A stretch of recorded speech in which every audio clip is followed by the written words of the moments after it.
The images of 28 African Americans of both local and national prominence now adorn a wall structure and bring brand new vibrancy to the East Side community of Buffalo, New York.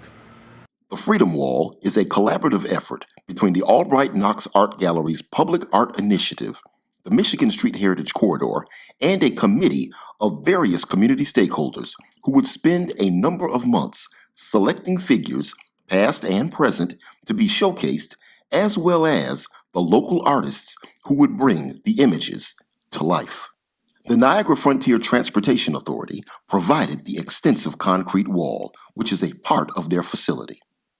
Throughout the summer months, the four artists, John Baker, Idris Wajed, Julia Bottoms Douglas, and Chuck Tingley, would not only spend hours painstakingly creating the lifelike images of the various leaders, but they would also, along the way and in their own way, touch the lives of the many residents who would periodically drive by, stop, take pictures, ask questions, and share stories of the many subjects on the mural. At a special community block party officially unveiling the Freedom Wall, the artists reflect on their groundbreaking work. This project's been amazing overall. It's been a great opportunity for the community to get a say in what kind of art, goes up around us. Just in general, though, it's been amazing to be able to represent all these historic figures on the wall, and just to be in a moment as a woman of color who gets to sit here and paint these pictures is just crazy for me.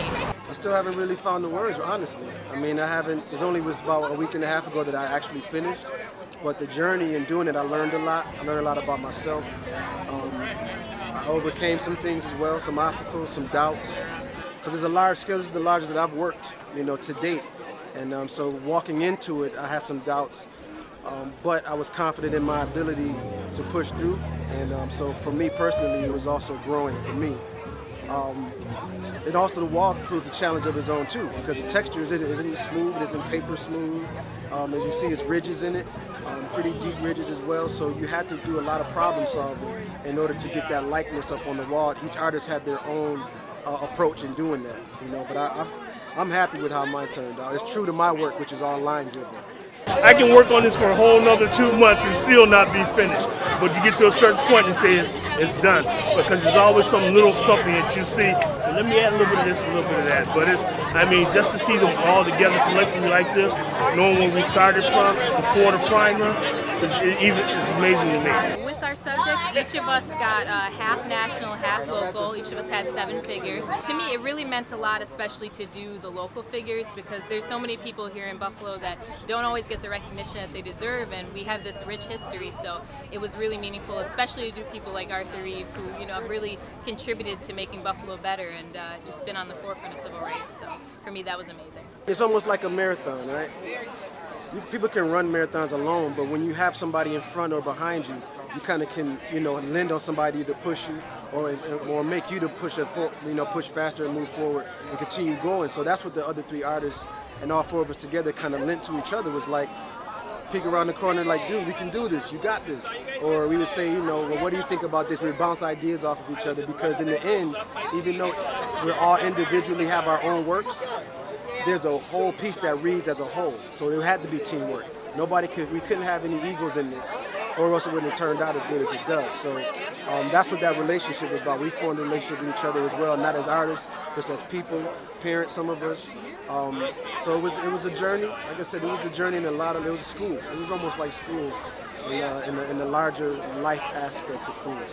I think the project as a whole, as you can see from the kind of turnout we have, was a very, very important project, not only for the gallery, but for the community.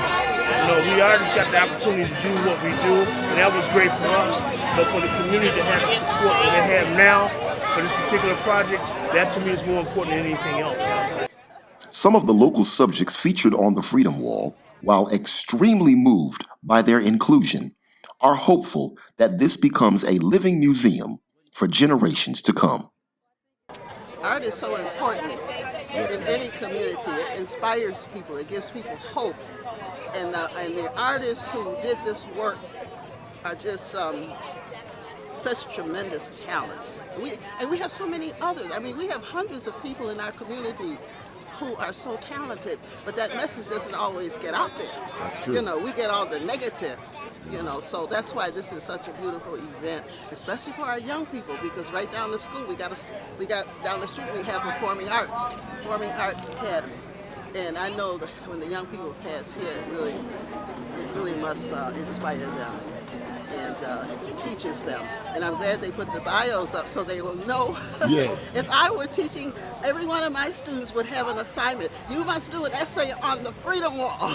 Well, you can do that now. You can do that now, yeah, definitely. I can do it for the whole city because you know I do essay contests all the time. And tell them no reading the bios. They got to do it in their own words.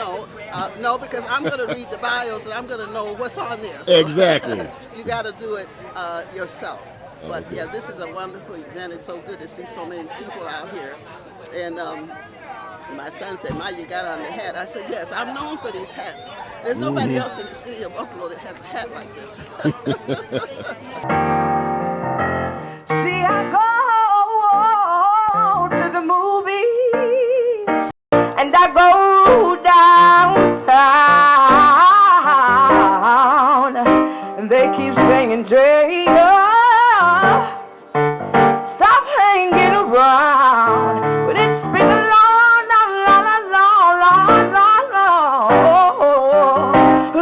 time coming, but I know a change is gonna come. Oh, yes it will. The Freedom Wall is located at the corner of East Ferry and Michigan Street in Buffalo, New York. This is Doug Ruffin for Urban Legacy TV.